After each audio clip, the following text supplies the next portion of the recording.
The school stands quiet after dark, its halls stretching longer than they do in daylight, lockers closed like sealed mouths, waiting, listening. Every town has a school like this, a place where whispers follow you even when the halls are empty. Some say it's the abandoned wing, where the doors are chained shut, where no teacher has stepped for decades. Others speak of the basement, a place so deep it feels more like a tomb than a room. Tonight, we enter these halls, where footsteps echo without owners, where shadows move against the light, where silence itself feels alive. If stories like this linger in your thoughts, subscribe to Night Whispers, where the quiet waits for you. The bell rang at 3:15, sharp, the way it always did, a shrill metallic sound that once meant freedom, laughter, the slam of lockers, the rush of sneakers against linoleum. But over the years, something about it began to feel different. The noise didn't only mark the end of classes, it marked the beginning of something else, something that only those who stayed too late ever learned to fear. The hallways emptied quickly, as they always did. Teachers gathering papers, students shouting goodbyes, doors slamming shut with finality. Within 5 minutes, the place was nearly silent. But the building never truly went quiet. It creaked, it sighed, it seemed to shift on its foundation as though it were breathing. After hours, the school had its own rhythm, and it was nothing like the day. Most kids never noticed, because most kids never stayed behind. But the janitors noticed. The night guards noticed. Anyone who worked the late shift noticed. The air grew colder after sunset, the lights flickered more often, the sound of footsteps echoed even when no one was there. By 8 o'clock, the whole place felt hollow, like a body missing its heart. Tonight, the last bell had just finished echoing when Eric dropped his notebook, the sound slapping the floor harder than it should have. He froze because the hallway already felt too empty. He bent to pick it up, and for a second, he thought he heard another notebook fall in the distance, mimicking his own. He straightened, his throat dry, listening. Nothing. Only the long hum of fluorescent lights, buzzing in their crooked casings. The janitor passed by, pushing his mop bucket, eyes fixed forward. He didn't look at Eric, didn't even slow down. Just muttered, almost to himself, "Don't stay late." The words floated behind him, swallowed by the hollow hallway. Eric tried to laugh it off, but his voice caught in his chest. As the crowd outside thinned, the world inside seemed to thicken. Every sound stuck, stretched, dragged against the walls. The slam of the front doors echoed too long. The stairwell seemed deeper, darker. The lockers looked taller, shadows pooled at their bases like spilled ink. He remembered something he'd heard weeks ago. A story whispered in the cafeteria about the locked wing, a hallway sealed with chains and plywood on the east side of the school. They said it had been closed since the 70s, after a fire, after something worse than a fire. The teachers avoided the subject, the principal denied it, but students passed it down every year. Don't go near the wing. Don't stand too close to the doors. Don't listen when it knocks. Eric never believed it, not really, but tonight, with the halls so empty, with the bells still ringing faintly in his ears, he wasn't sure anymore. He walked toward his locker, the sound of his own footsteps too loud, too heavy. The floor groaned under him. His hand shook slightly as he spun the combination, metal clinking like a clock ticking seconds. When he opened it, he swore he saw movement behind the vent slats inside, like dust swirling in a wind that didn't exist. He grabbed his backpack, slammed the locker shut, and the echo rolled down the hallway like thunder. It bounced back at him, sharper, louder. He stood frozen, waiting, listening. A second slam answered, faint, far away, but unmistakable. The bell tower above the school creaked, gears shifting as though it were winding itself again. But there was no second bell. Only silence, heavy, pressing against his ears. Eric forced himself toward the exit, his legs stiff, his breath shallow. The walls felt closer, the ceiling lower. The fluorescent hum grew louder, higher pitched, until it sounded almost like a scream. When he pushed open the double doors, he swore the building exhaled. A long, low sigh that seemed to follow him out into the dark. Behind him, the school stood in silhouette, windows glowing faintly as if lit from inside. He turned, staring, and for a second, he thought he saw faces pressed against the glass, watching him go. The night swallowed him quickly, but the image clung to his thoughts. The school did not want him to leave. The last bell had rung, but in its own way, the building was just getting started. Tomorrow, he promised himself he'd forget about it. He'd laugh about it. But deep down, he knew the next time the bell rang, he'd remember. He'd hear that echo, and he'd wonder if it was waiting for him. And as he walked home beneath the cold stretch of streetlights, he realized he hadn't heard a single bird, not one, since the bell. The next morning felt normal enough, the sun slanting across the cafeteria windows, the chatter of hundreds of voices filling the air with a steady hum. Eric tried to focus on his tray, the scrambled eggs, the carton of milk, but his mind kept pulling back to the silence of last night. He told himself it was just nerves, just shadows and echoes, but the memory clung like smoke in his lungs. His friends laughed about something, passing a phone back and forth, but he wasn't listening. He was listening to the building itself. Even in daylight, the school had a way of speaking, the vents rattling like muffled breathing, the lockers banging as if someone shut them too hard. He wondered if anyone else heard it, if anyone else cared. By third period, he caught himself staring out the window toward the east wing, the place they said was locked. From his classroom seat, he could just see the end of the hall, where the corridor split. A set of double doors waited there, painted the same dull beige as the walls. They looked ordinary, harmless. But kids avoided walking too close, even when teachers pushed them. Eric noticed it now, the way students curved their path wide, as though the doors gave off heat, as though something on the other side might hear them. That afternoon, curiosity gnawed at him. He told himself he was just proving the stories wrong, just seeing for himself, but his hands were already sweating as he walked toward the forbidden hall. The further he went, the quieter the school seemed to grow. The chatter faded, the footsteps dimmed, even the flicker of lights overhead softened into a low hum. The beige doors loomed in front of him now, closer than he had ever dared. A heavy chain coiled across the handles, padlocked tight. Rust clung to the metal, but the chain looked newer than the doors themselves, as if it had been replaced again and again. Across the plywood slats nailed to the window, someone had spray painted 2 words, "Keep out." The paint was old, chipped, but the letters still screamed. Eric swallowed hard, leaning closer. He thought he heard something.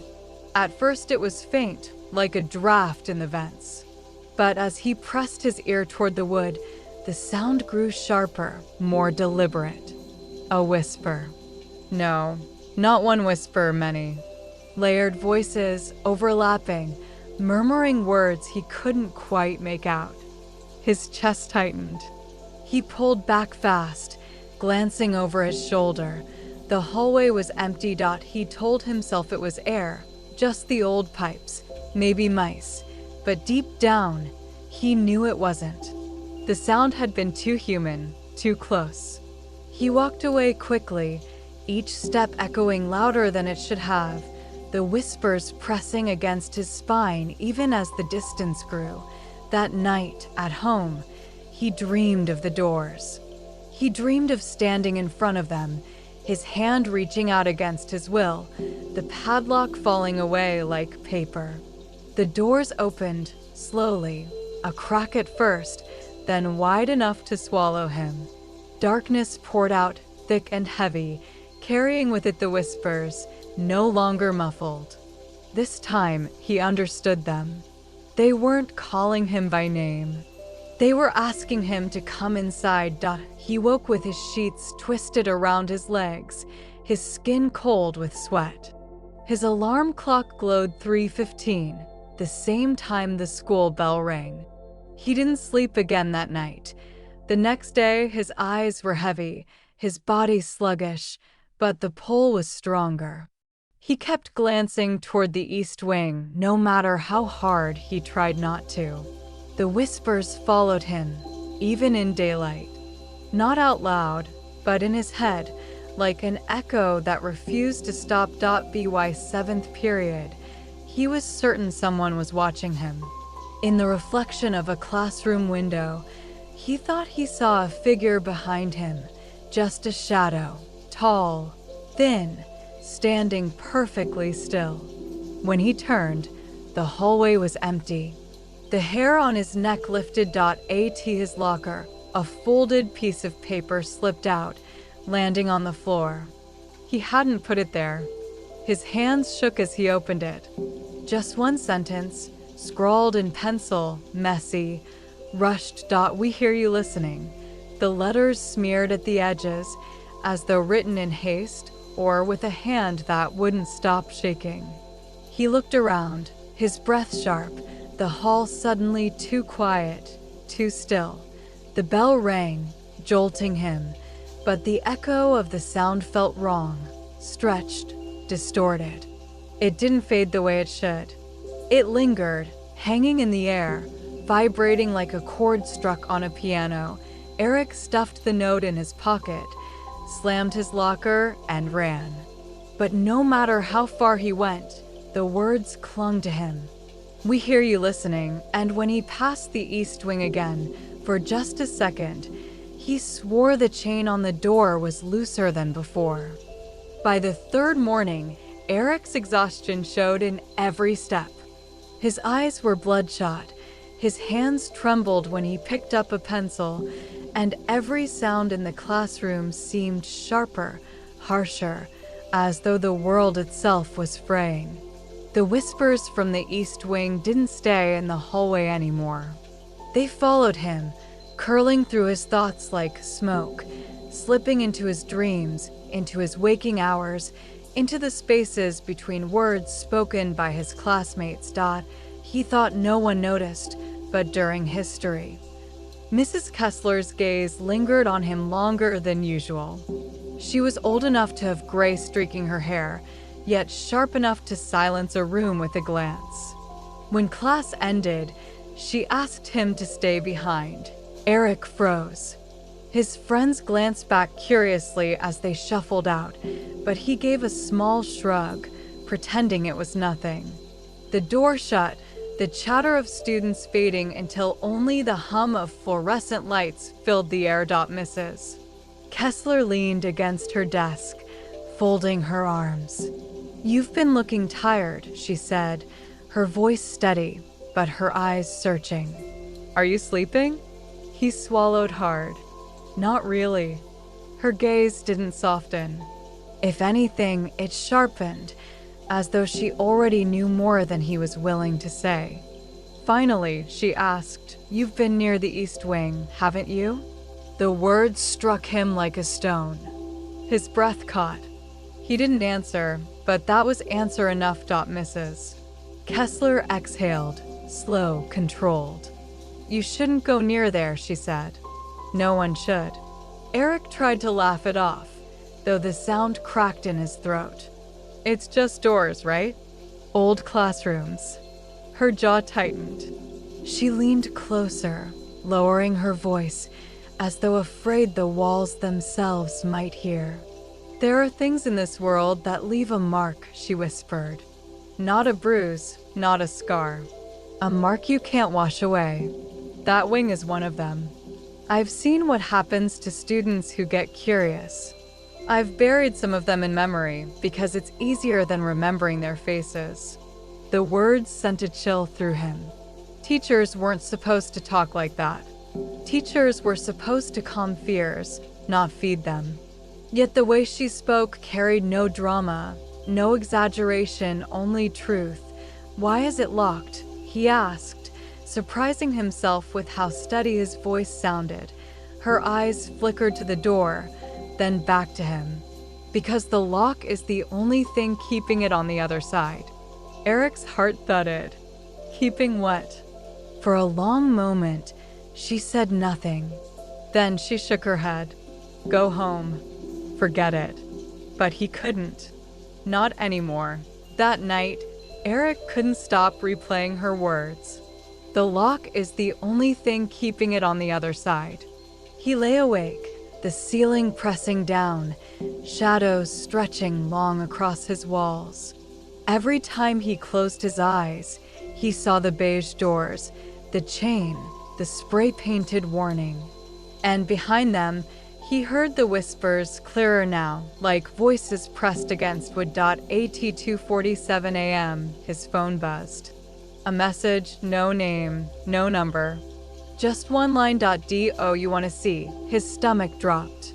He stared at the screen, his thumb hovering. He should delete it. He should throw the phone across the room. Instead, he typed, "See what?" The reply came instantly. "Us." The phone went black. No battery. But he had charged it before bed. He didn't sleep again. The next day, the halls seemed emptier, the air colder. He avoided Mrs. Kessler's eyes, avoided the East Wing, avoided everyone. But avoidance only carried him so far. Because by lunch, another note slipped into his locker. Same messy handwriting, same hurried strokes. "The chain won't hold much longer." His throat closed. He shoved the paper into his pocket, but the words burned there all afternoon, like an ember pressed against his skin. When the final bell rang, he told himself he was going straight home. No detours, no stops. But as his footsteps echoed down the nearly empty hallway, he found himself turning, almost against his will, toward the East Wing. The corridor stretched long, quiet, too quiet. His shoes tapped against the linoleum, each sound bouncing back at him. The beige doors waited at the end, the chain wrapped tight. But now he could see it clearly. The lock had changed. The old padlock was gone. In its place hung a new one, smaller, shinier, as though someone had replaced it overnight. And this one, unlike the other, wasn't fully closed. It hung loose, ready to fall with the slightest touch. Eric's breath came shallow. He froze, staring at the crack between the doors. For a moment, he thought he saw something shift inside, just the faintest movement, as though a shadow leaned forward, waiting. Behind him, a voice whispered, low, close, not Mrs. Kessler's, not anyone he knew. "We've been waiting for you." Eric didn't turn at first. The voice behind him was soft, almost kind, almost familiar, and that made it worse. It wasn't the hiss of something monstrous. It was the tone of someone who knew his name, someone who could lean close and whisper it in the dark. He forced himself to spin, his backpack brushing the lockers as he moved. The hallway was empty. The only movement came from the flicker of a fluorescent bulb far overhead. His chest rose and fell, quick, shallow, like he was running without moving at all. The lock still dangled on the door, loose, barely hanging by its catch. He couldn't stop staring at it. He wanted to run. He wanted to grab it, slam it shut, walk away, forget everything. But his feet carried him closer, step by step, as though the air itself pulled him forward. The moment he reached out, the lock swung open with a quiet click. He hadn't even touched it. The chain uncoiled, slithering to the floor with a sound too sharp, too alive. Like something breathing out in relief. The beige door shifted, just an inch, but enough to let a draft slide through, cold, damp, the smell of dust and earth. Eric stumbled back, but the crack between the doors pulled at him. It wasn't light he saw inside, not dark either, something in between, like fog-holding shapes that almost looked like people, almost looked like faces pressed forward, waiting. Eric. The whisper this time came from inside. His knees weakened. He clamped his hands over his ears, but the voice slipped through, curling around his thoughts. You don't have to be afraid. You came here because you wanted the truth. Step inside and we'll show you. His heart hammered. He thought of Mrs. Kessler, the warning in her voice, the mark you can't wash away. He thought of the message on his phone. He thought of the note in his locker. Every piece of it led him here, to this door, to this moment. Not real, he whispered, his voice shaking. Not real, not real. The door shuddered. Slowly, silently, they opened wider. He saw a hallway stretching into impossible distance. The same tiles, the same walls, but cracked, warped, covered in stains that looked too much like handprints smeared in panic. The ceiling lights hummed faintly, but they flickered in uneven patterns, casting shadows that moved where they shouldn't, and at the far end of the hallway, he saw them. Figures. Dozens. Standing still, heads tilted, all turned toward him. Their faces were pale, blurred, unfinished, like half-remembered drawings. But their eyes, every one of them glowed faintly, a sickly, dull gold. The nearest one lifted its hand. Not waving, not reaching, just raising it in greeting. Eric staggered back, his shoulder slamming against a locker. His breath came in sharp gasps. Then he heard footsteps behind him, real footsteps. Hard, quick. He spun, expecting a teacher, expecting a student who'd caught him. But it was Mrs. Kessler, her face pale, her eyes wide with something he'd never seen in her before, fear. What did you do? She hissed, rushing forward. She grabbed his arm, pulled him away from the doors. Her grip was iron, stronger than he thought possible. You weren't supposed to touch it. You weren't supposed to listen. I didn't, his voice cracked. I didn't open it. The doors groaned behind them, metal hinges crying as they pushed wider.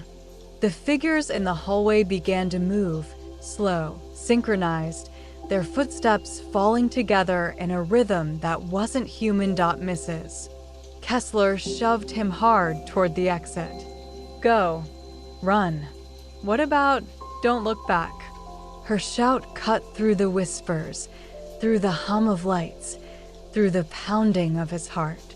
He stumbled forward, sprinting down the hallway, his backpack slamming against his spine with every step.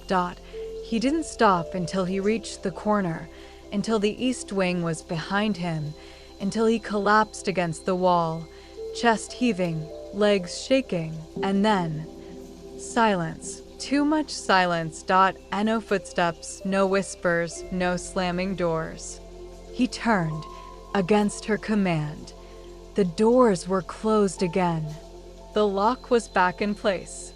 But this time, it was the old one, rusted, heavy, as though it had never been touched at all.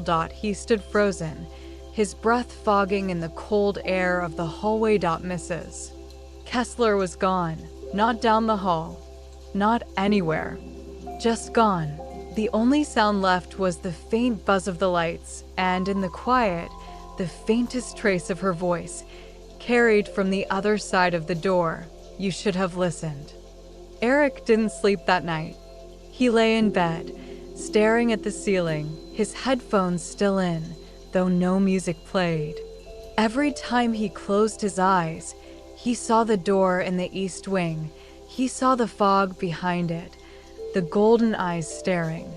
He heard Mrs. Kessler's voice fading into nothing, her command to run, her last words echoing, "You should have listened." The next morning, his friends noticed. Tyler nudged him at lunch, asking why he looked like he'd been awake for days. Eric just shook his head. He couldn't tell them. They wouldn't believe it, and worse, he wasn't sure he wanted them to, but the school wasn't the same. He felt it as soon as he walked inside. The hallways seemed colder, every corner carrying an echo too long, too sharp. Doors that should have been closed were left cracked open, and once, when he looked into an empty classroom, he swore he saw someone standing at the back, still as a shadow, gone when he blinked. By afternoon, he couldn't concentrate. The ticking of the clock in history class became unbearable. The sound stretched until it was no longer a tick, but a hollow tap, like knuckles on glass. He scribbled nonsense in the margin of his notes, shapes that looked like doors, shapes that looked like eyes. When the bell rang, he packed fast, ready to leave, but a folded piece of paper slid from between the pages of his notebook. He hadn't put it there. His stomach tightened as he opened it. The handwriting was jagged, rushed, but clear enough. The lock is weak. Tonight, he dropped it like it burned him. His pulse raced. He looked around the room, desperate, but no one was watching. Tyler was laughing with someone near the window. Sarah was stuffing books into her bag. The teacher erased the board with her back turned. No one at all, could have left it. That night, he told himself he wouldn't go. He told himself he'd stay home, play a game, drown it all out. But midnight came, and he found himself walking. His body betrayed him, carrying him block after block until the dark outline of the school rose ahead, its windows black, its roof like jagged teeth against the sky. The front doors gave way too easily. Inside, the hallways were colder than the outside air, a stagnant chill that pressed against his skin. He moved with his phone's light, the beam trembling in his hand, the shadows sliding with him. Every sound was magnified. His footsteps, the drip of water from a pipe overhead, the groan of the old building settling into its bones. He told himself he'd just look, just see if the lock was still there, then leave. But when he reached the east wing, the lock was gone. Not broken, not rusted, not dangling, gone. The chains lay scattered on the floor, and the doors gaped wide, breathing out a cold mist that coiled around his legs. His breath shook in his throat. He raised his light. The hallway beyond looked the same as before, long, cracked, impossible. The gold-eyed figures stood waiting again, silent, patient. Only this time, one of them was closer. It stood just inside the doorway, its head tilted, its shape more solid than before. Its face blurred, flickering between features he almost recognized, faces from school, faces from town, faces he shouldn't see here. He stumbled back, nearly dropping his phone. The figure took a step forward, and the others followed, their footsteps sinking, the sound rising into a low, hollow rumble that seemed to come from the walls themselves. "Stop," Eric whispered, his voice trembling. "Please stop," but they didn't. They moved in perfect rhythm, like a tide, their eyes glowing brighter with every step. Then, a sound cut through the rhythm. A voice, sharp, familiar, Eric. He whipped his head around. At the far end of the real hallway, Tyler stood, pale, confused, holding up his own phone for light. "Man, what are you doing here?" Tyler asked, his voice echoing. Eric tried to shout, to warn him, but his voice broke. He could only gesture, frantic, toward the open doors. Tyler frowned, stepped closer, his beam of light crossing Eric's. "Dude, are you okay?" "Why are you?" The moment his light touched the open doorway, the figures froze. The gold eyes blinked out, all at once. The hallway beyond collapsed into blackness, swallowing itself whole. The doors slammed shut so hard the walls shook, dust falling from the ceiling. The chain lay on the ground again. The lock was back in place, but this time, the lock wasn't old. It was new, shiny. And when Eric leaned close, he saw letters carved into it, letters that hadn't been there before, his name. The school's basement had always been off limits, a locked door at the end of the maintenance corridor that no one bothered with. But that night, Eric found himself standing before it, the cold air pressing against his skin, the silence so deep it seemed to hum. He had not chosen to come here. His feet had carried him, slow and certain, as though the path was laid out for him long before he walked it. The door was heavy steel, painted a dull gray, its surface scarred with scratches that looked too deliberate to be from wear. In the center, there was a window no bigger than a hand, covered by wired glass. Behind it, nothing but blackness, a blackness thicker than any shadow in the halls above. Eric lifted his hand. His palm trembled as he touched the handle. It was cold, colder than metal should be, as if it had been waiting in the dark, waiting only for him. He hesitated, breath shallow. When he heard it, the sound of breathing on the other side. Not loud, not gasping, but steady, human, too close. He pulled his hand back like he'd been burned. His heart thundered, each beat a fist in his chest. He told himself to leave, to run, to find the stairs and never look back. But then the whispers began, soft at first, like fabric dragging across stone, then clearer, words twisting through the dark. They spoke his name, over and over, in voices that were almost his own. One was high-pitched, like when he was a child. Another cracked, like when he was sick. Another deeper, older, like a voice he hadn't yet grown into. "Eric," they breathed. "Open it, open it, open it." His hand drifted back, against his will. Fingers closed around the handle. The whispers grew louder, overlapping, fighting for his attention, a chorus of himself calling from beyond the door. The handle turned. The door creaked open an inch, and with it came the smell, damp earth, rust, something sweet and rotten beneath it. His stomach twisted, while stinging the back of his throat. But the whispers pressed harder, urging him, pulling him in. The crack widened, just enough for his light to cut through. The beam didn't stretch far. It seemed to sink into the blackness, swallowed whole.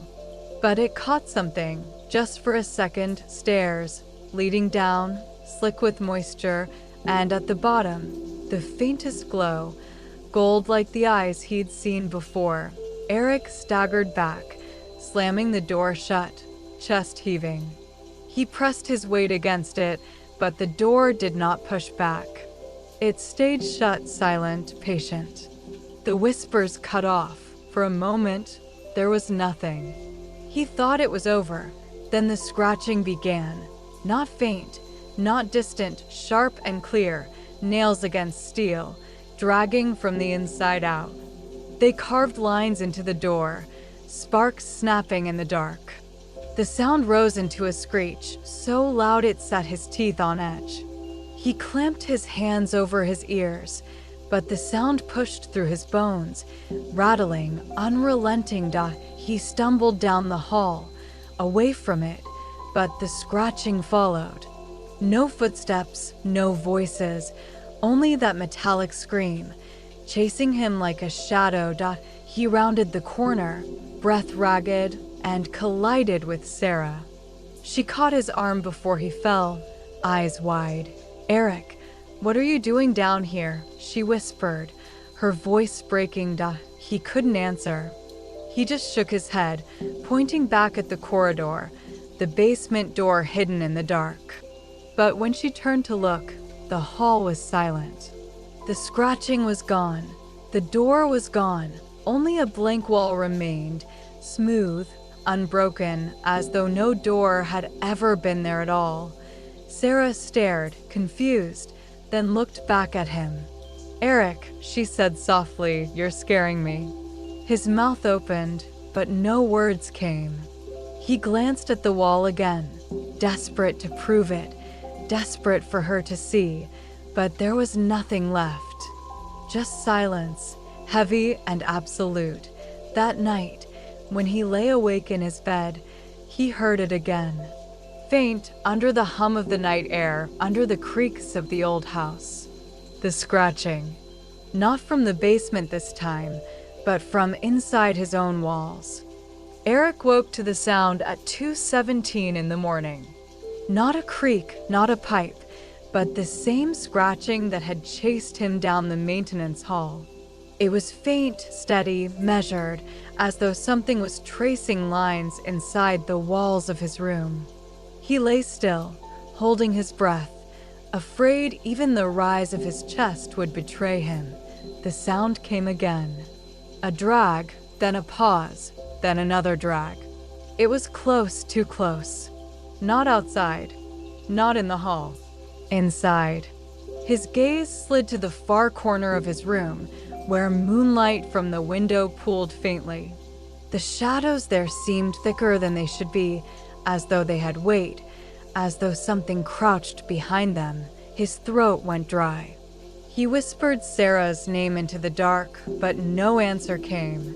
The house was silent. The whole neighborhood was silent. Even the crickets outside had stopped, as if the night itself was holding its breath.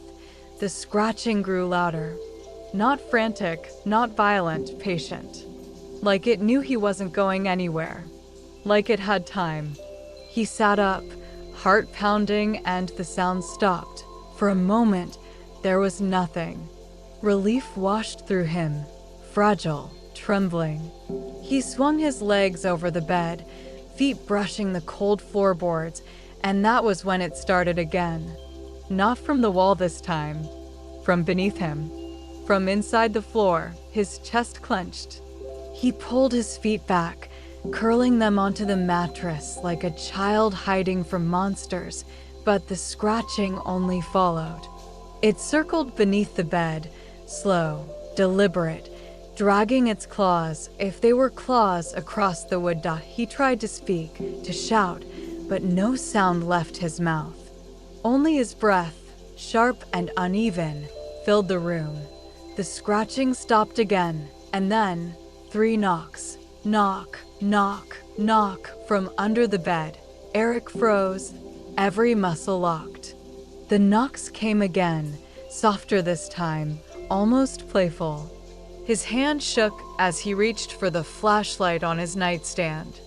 He clicked it on, the beam slicing across the dark, catching dust in the air.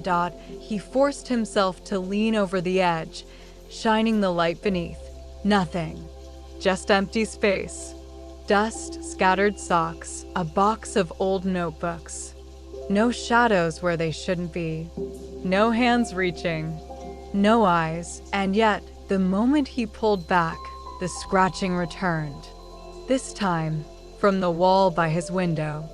The beam swung toward it, but the plaster was bare. No cracks, no holes. Still, the sound pressed on, steady as breathing. He whispered, "What do you want?" Silence. Then, in a voice that was almost his own, almost a perfect echo, but slightly off, the wall whispered back, "Open it." The flashlight trembled in his grip. He stepped closer, drawn against his will. His skin prickled, every hair standing on end. The wall seemed to ripple faintly, as though something moved just beneath its surface. His hand rose, unthinking, pressing against the plaster. It was warm, too warm. Like flesh, he jerked back, heart hammering. His flashlight flickered, the beam sputtering, and in the instant of darkness, he thought he saw it, something pressing against the wall from the other side, a handprint blooming outward, fingers long and thin, nails dragging lines as they spread. The beam steadied again.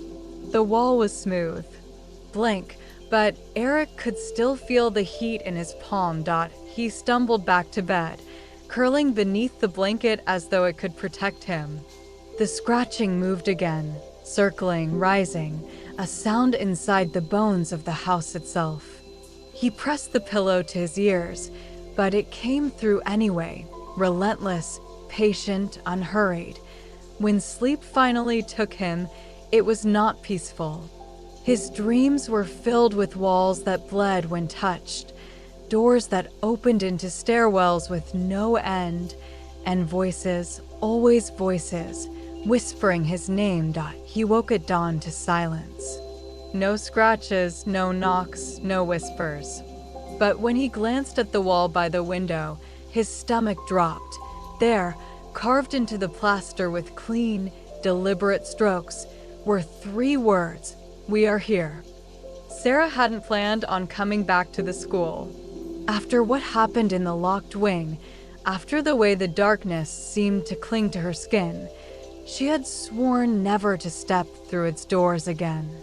But oaths meant nothing when Eric stopped answering her calls.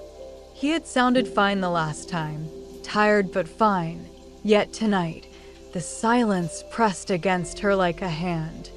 She parked on the edge of the cracked lot, headlights sweeping across the facade.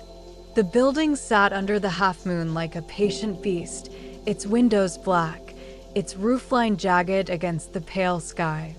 The air was colder here, colder than it had been on the drive over. She could see her breath. She whispered his name to the empty lot, but the sound went nowhere, swallowed whole.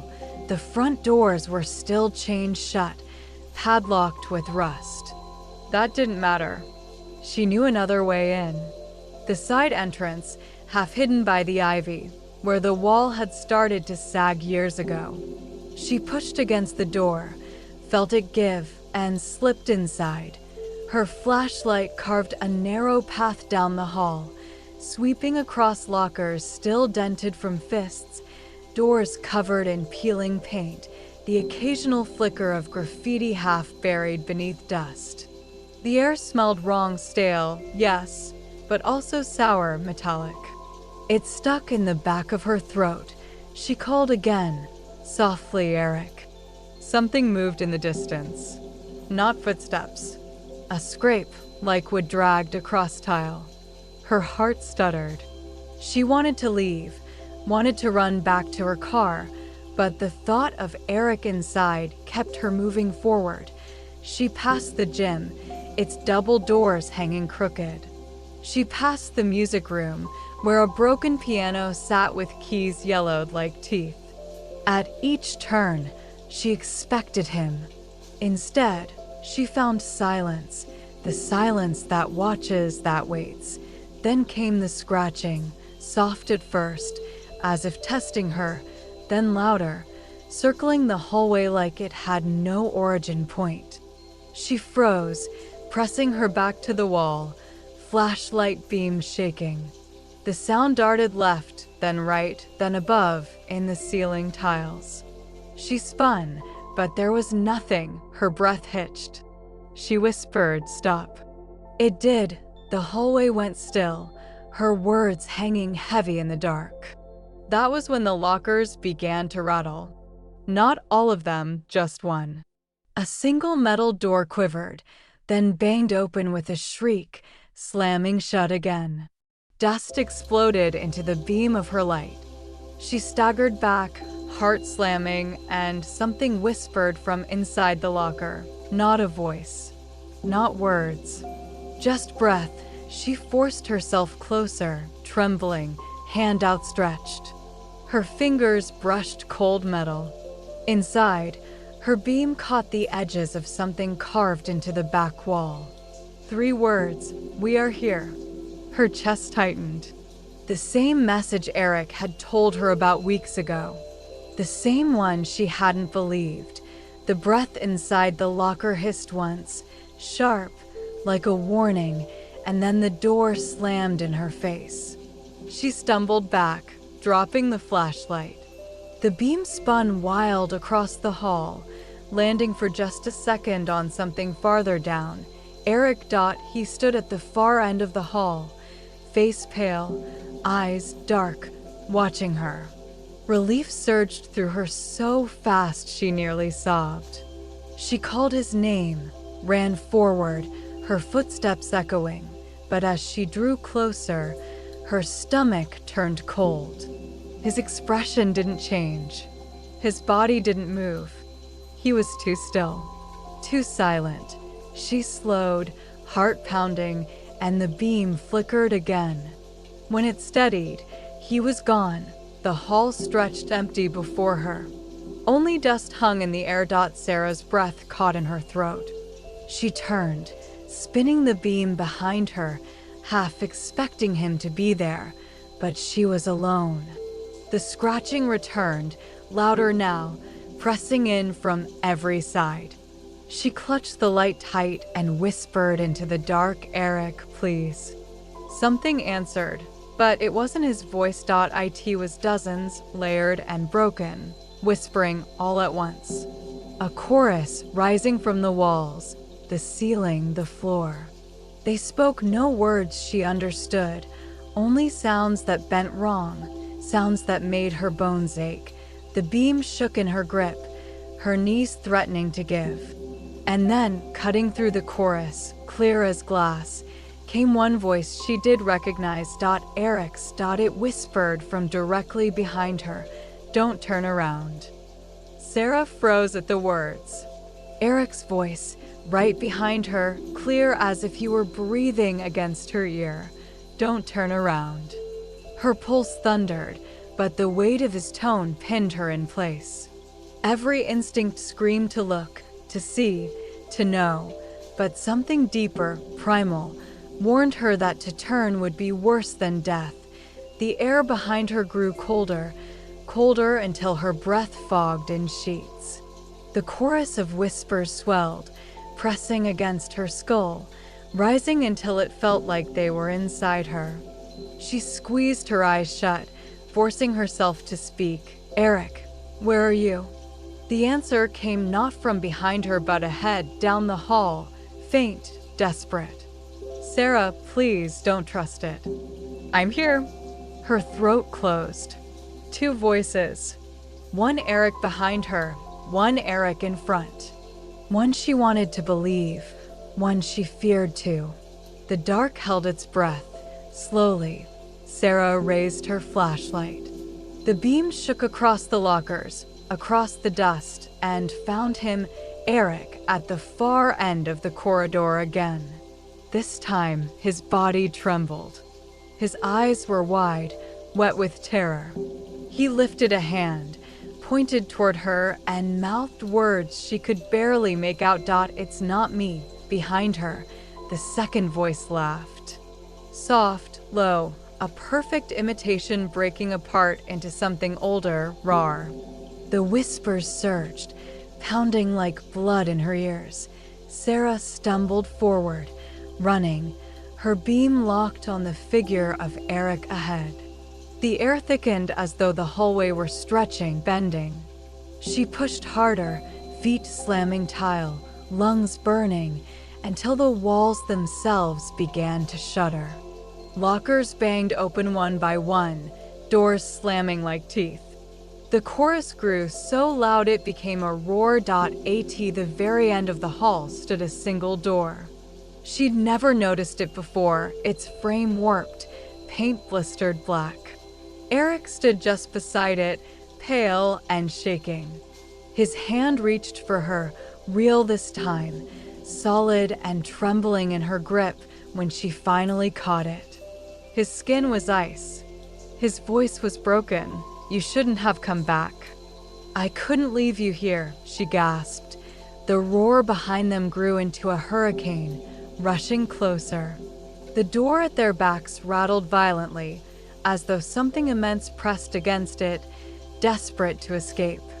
The whispers turned into shrieks, into claws raking metal, into breath hot on their necks. Sarah pulled at Eric's arm. "We have to go." But he wasn't moving. His eyes darted to the blackened door. "That's where it lives. That's where it keeps everything." Her stomach twisted. "Then we stay away from it." He shook his head, teeth chattering. "No, that's the only way it ends." The words hit her like a slap. The air pressed harder, the hallway buckling, lights flickering in and out though no power should have been alive. The whispers screamed in unison, a tide of voices begging, mocking, promising. Eric reached for the knob. "Don't," she begged. "Please, don't." His eyes met hers, filled with something beyond fear. Resolve. Regret. A goodbye he didn't have time to speak. And before she could stop him, before she could pull him back, his hand twisted. The door burst inward. A wave of black surged out, shadows alive, writhing, faces flickering in the smoke. The voices poured from it in thousands, all crying at once, all clawing at the air. Sarah screamed, shielding her face, but Eric was gone, swallowed in an instant, his body pulled into the dark. For one heartbeat, she saw him inside, his face lit by the faint beam of her fallen flashlight, his mouth open, screaming, as dozens of pale hands dragged him deeper. And then the door slammed shut. The hall went silent.